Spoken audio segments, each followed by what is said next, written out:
लेकिन साइंस के इस जीनियस के साथ एक प्रॉब्लम थी। टेस्ला बिजनेसमैन नहीं था। उसके लिए पैसा कोई मायने नहीं रखता था। वो अपनी पेटेंट्स गिफ्ट कर देता था, कभी इन्वेस्टर्स को इग्नोर करता था, कभी नए एक्सपेरिमेंट्स के लिए अपना सब कुछ खर्च कर देता था। वेस्टिंगहाउस कंपनी फाइनेंशियल प्रेशर में आ गई और टेस्ला ने अपने रॉयल्टी राइट्स खुद कैंसिल कर दिए। अगर वो चाहता तो एक मल्टी मिलियनर बन सकता था, लेकिन उसने कहा, मैं पैसे से ज्यादा मैनकाइंड की प्रोग्रेस चाहता हूं। ये डिसीजन हीरोइक भी था और ट्रैजिक भी। 1900s के बाद टेस्ला का फोकस गया एक नए ड्रीम पर, द वायरलेस वर्ल्ड। उसका बिलीफ था कि अर्थ खुद एक कंडक्टर है और एनर्जी को ट्रांसमिट कर सकती है। उसने सोचा एक टावर बनाया जाए जिससे पूरी दुनिया को वायरलेस कम्युनिकेशन और पावर दी जा सके। ये आइडिया था Wardenclyffe tower. Long island, New York पर उसने एक मैसिव टावर बनवाना शुरू किया, जेपी मॉर्गन जैसे बड़े फाइनेंसर के सपोर्ट से। पर जब मॉर्गन को समझ आया कि टेस्ला फ्री एनर्जी देना चाहता है, यानी बिना पैसा लिए लोगों तक पावर, तो उसने फंडिंग रोक दी। टेस्ला का सपना अधूरा रह गया। वार्डनक्लिफ टावर कभी कंप्लीट नहीं हुआ और एक बार फिर टेस्ला अपने सपने के साथ अकेला छोड़ दिया गया। इस टाइम तक टेस्ला 40s के एज में था। उसके इन्वेंशंस ने दुनिया बदल दी थी, लेकिन वो खुद दुनिया से दूर होता जा रहा था। वो अपने होटल्स में अकेला रहता, कभी कभी बर्ड्स को फीड करता, कभी अपने लैब के नोट्स लिखता। कहते हैं उससे एक वाइट पिजन से प्यार था। वो कहता था, ये पिजन मुझे समझती है। जब तक ये जिंदा है, मेरा एक पार्ट भी जिंदा है। टेस्ला के पास न फैमिली थी, न क्लोज फ्रेंड्स। साइंस ही उसका सब कुछ था। लेकिन अमेरिका बदल रहा था। नए इन्वेंटर्स, नए इंडस्ट्रियलिस्ट्स आए। टेस्ला के नाम को धीरे धीरे लोग भूलने लगे। फिर भी उसका माइंड कभी रुका नहीं। उसने टर्बाइन डिजाइन्स, कॉस्मिक रेस की थ्योरीज और डेथ रे जैसी टेक्नोलॉजीज पर काम करना जारी रखा। लेकिन फंड के बिना कुछ भी प्रैक्टिकल नहीं हो पाया। 1900s के शुरुआती दौर में निकोला टेस्ला का नाम एक लेजेंड बन चुका था। लोग उसे द विजर्ड ऑफ इलेक्ट्रिसिटी कहने लगे थे। उसने दुनिया को एसी पावर दी, वायरलेस कम्युनिकेशन का कॉन्सेप्ट दिया और ऐसे एक्सपेरिमेंट्स किए जो अपने टाइम से 100 साल आगे थे। लेकिन उसका प्रॉब्लम ये था, टेस्ला एक ड्रीमर था, बिजनेसमैन नहीं। वार्डनक्लिफ टावर का प्रोजेक्ट उसके लिए सब कुछ था। वो चाहता था कि पूरी दुनिया एक ही सिस्टम से जुड़े, बिना वायर के, बिना लिमिट के। हर घर तक बिजली हो, हर कॉन्टिनेंट कनेक्टेड हो।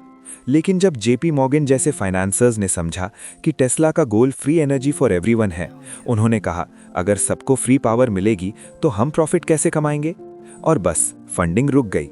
टेस्ला ने अपना हर पैसा, अपना टाइम और अपनी हेल्थ इस प्रोजेक्ट में डाल दिया था। जब टावर बंद हुआ, उसके साथ टेस्ला का दिल भी टूट गया। उसने कहा, मुझे नहीं लगता दुनिया अभी मेरी सोच के लिए तैयार है। लॉन्ग आइलैंड पर खड़ा वो बड़ा स्टील टावर टेस्ला के विजन का सिंबल था। हर दिन वो वहां जाता, ब्लूप्रिंट्स चेक करता और खुद सर्किट्स टेस्ट करता। लेकिन जब प्रोजेक्ट ऑफिशियली बंद हुआ, उन्होंने उसे डिसमेंटल कर दिया। उसके कॉपर वायर्स और मशीनरी सब बेच दी गईं।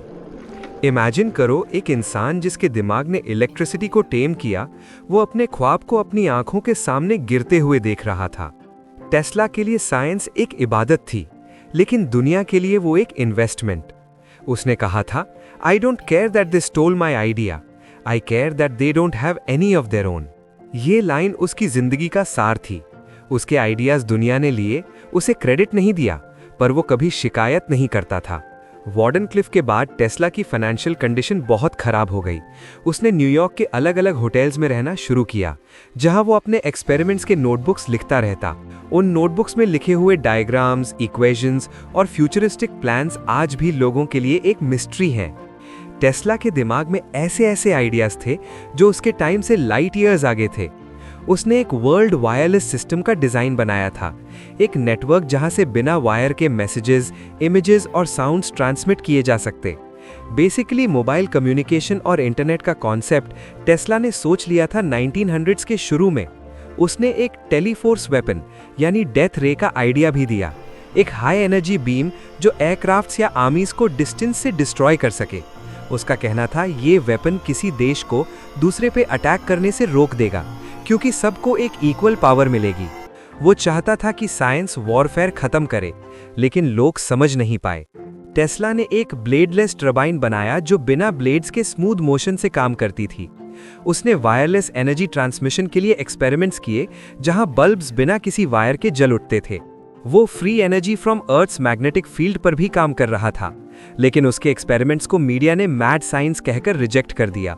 लोगों ने उसे क्रेजी इन्वेंटर कहना शुरू कर दिया। न्यूज़पेपर्स लिखने लगे, Tesla has lost his mind. पर टेस्ला के लिए दुनिया की ओपिनियन मैटर नहीं करती थी। उसके लिए एक ही मिशन था, knowledge must serve humanity. 1920s तक टेस्ला बिल्कुल अकेला हो गया था। उसके सारे इन्वेस्टर्स दूर चले गए और नए इन्वेंटर्स जैसे मार्कोनी और आइंस्टाइन के नाम हेडलाइन बनने लगे।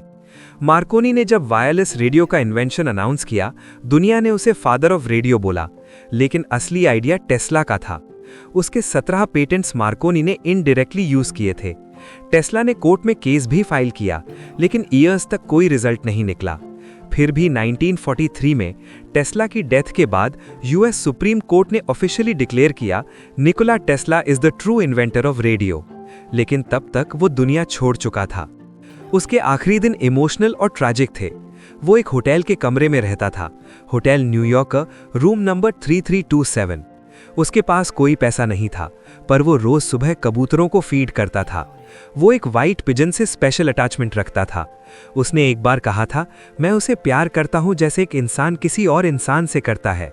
जब वो मर गई, मुझे लगा मेरी रूह भी उसके साथ चली गई। उसके लिए वो पिजन शायद एक सिंबल थी, प्योरिटी और फ्रीडम का।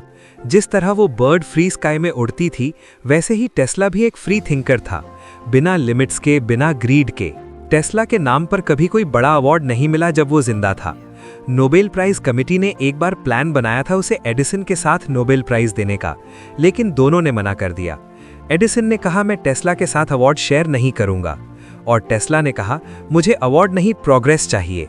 उसके आखिरी दिनों में वो जर्नलिस्ट से दूर रहता था। कभी कभी कोई रिपोर्टर आता तो टेस्ला मुस्कुराता और कहता, लोगों को लगता है मैं पागल हूं, पर वक्त साबित करेगा कि मैं सही था। उसके पास एक सूटकेस होता जिसमें उसके सीक्रेट नोट्स, इन्वेंशंस और एक पीस रे का ब्लूप्रिंट होता। उसका कहना था ये इन्वेंशन वर्ल्ड वॉर को खत्म कर देगा। लेकिन उसके मरने के बाद वो सारे पेपर्स यूएस गवर्नमेंट ने कॉन्फिस्केट कर लिए। 7 जनवरी 1943। टेस्ला अपने कमरे में अकेला था। उसका हेल्थ वीक था और उसके पास कोई केयरटेकर नहीं था। होटल स्टाफ उसे डिस्टर्ब नहीं करते थे क्योंकि उसने मना कर रखा था।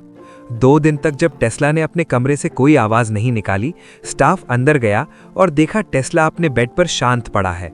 उसका सफर खत्म हो गया था। उसकी डेथ के टाइम उसके पास कुछ भी नहीं था, न पैसा, न प्रॉपर्टी, न फैमिली। लेकिन दुनिया जो उसने छोड़ी थी वो उसके इन्वेंशन से चल रही थी।